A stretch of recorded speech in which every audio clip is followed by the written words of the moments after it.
Thanks for joining me for part 2 of the Bark River Bravo 1.5.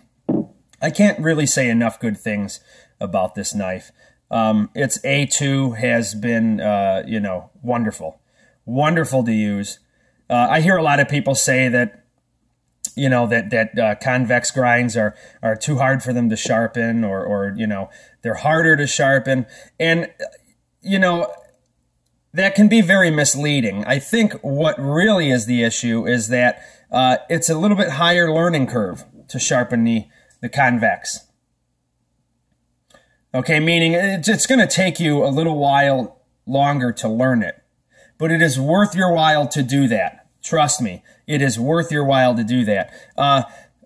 As I had said before, these knives are nearly flat ground, and then they're just, convexed on a belt sander, okay? So these rocking motions, these rolling motions that you see people doing on the whetstones, do not exaggerate those. The rolling, if you will, is very minimal, all right? It responds to everything. Ceramic rod, quick field sharpening, a leather belt without any compound, leather with compound, and of course whetstone.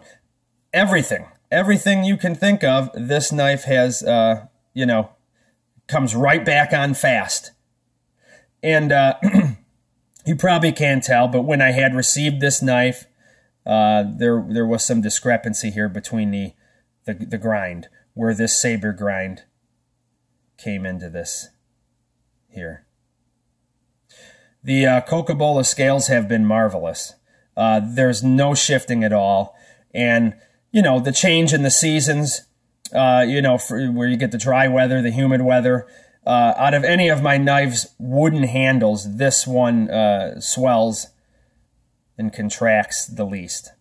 Hardly a notice any time of the year. And, this knife has done out large game for me, packed it out. This knife has done feather sticking, food prep, camp notches, you name it. It has done everything.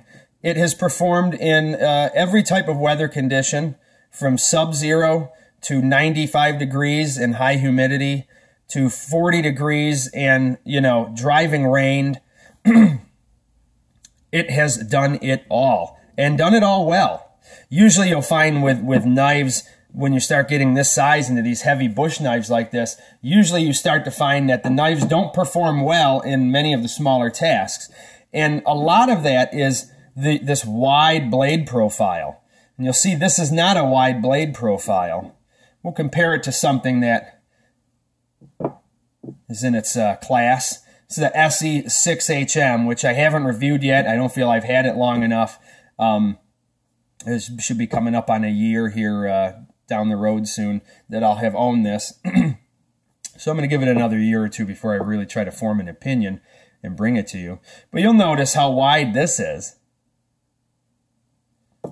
And because of that width, if you're doing things like planing wood, working with wood actually more, you'll notice it even seating the knife to baton wood. The wider blade will want to, roll to the side. You'll feel it. It's harder to control, that's just a wider profile. What it does excel at, this one here, it really is food prep. And just take a look at it. It looks like it's right out of your kitchen. So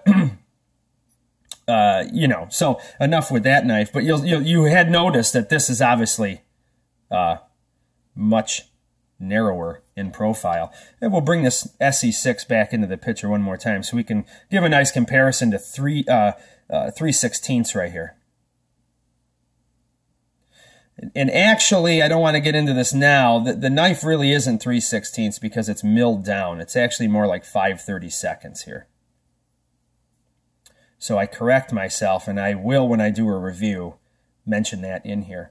Even though their website says 3/16, it's not. It's milled down from the handle.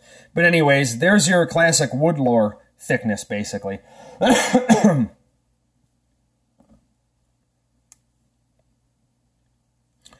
The sheath has performed well too. You know, usually when you buy a sheath, you know, after I don't know, a month of using it, usually you can start to feel a little bit of you know, wiggle room in that sheath. It's not holding secure anymore.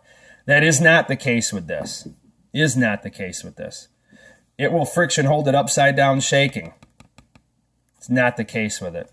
The one thing that hasn't worked out well for me was this strap here never really lined up to this cutout well to go behind it. And it was always springy.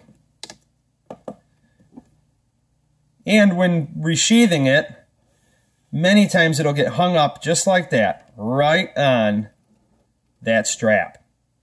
So many times I have to reach down with my finger, which can be dangerous, and finish seating that knife in.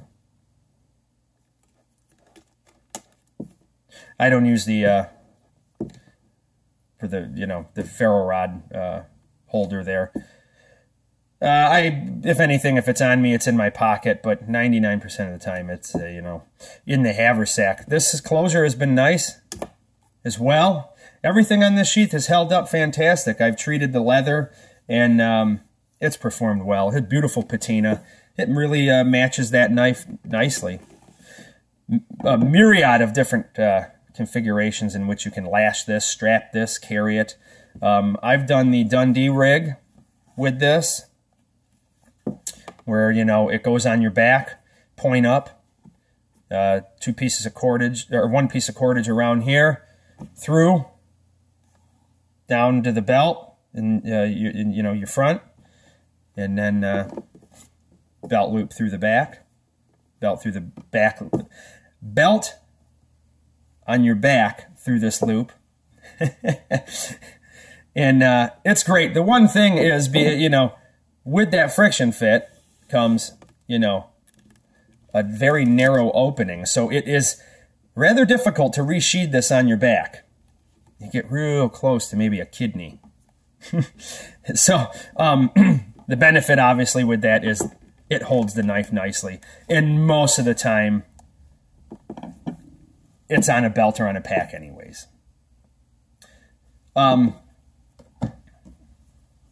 Great stuff here. Great stuff.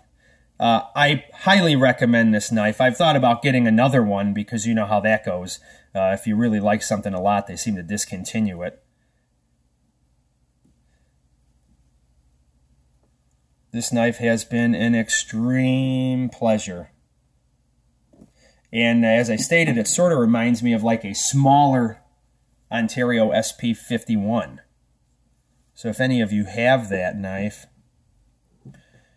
and you're looking for something scaled down that sort of performs like it, check out the Bravo 1.5.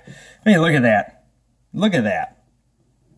That's pretty close stuff. There's a good 1/4 inch for you.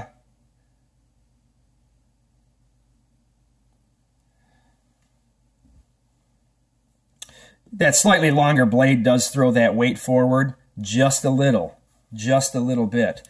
And it is nice. It is plenty to grab that around that beak there and have a little bit more speed, you know, a little bit more momentum, and of course some power there behind it to go through your, you know, finger-sized saplings or thumb size in one shot. One quick, decisive shot, and the blade's power is great. You know, very simple handle configuration, very comfortable, and you can get into all sorts of grips with this knife comfortably in use, not just holding and squeezing for a second and saying, oh, yeah, it feels comfortable. I mean in use, you know. Marvelous, marvelous. Of course, that's 90'd, throws the spark for the ferro rod. And I usually designate this corner here, if you will, for my flint, so I don't ding this corner up for ferro rod or tinder scraping. So this is usually my fireside corner, or you know, rock for flint and steel. It's usually this side here. Of course, lanyard. if you're into that type of thing. Well, I hope you enjoyed watching. Thank you for checking out part 2 of the Bark River Bravo 1.5.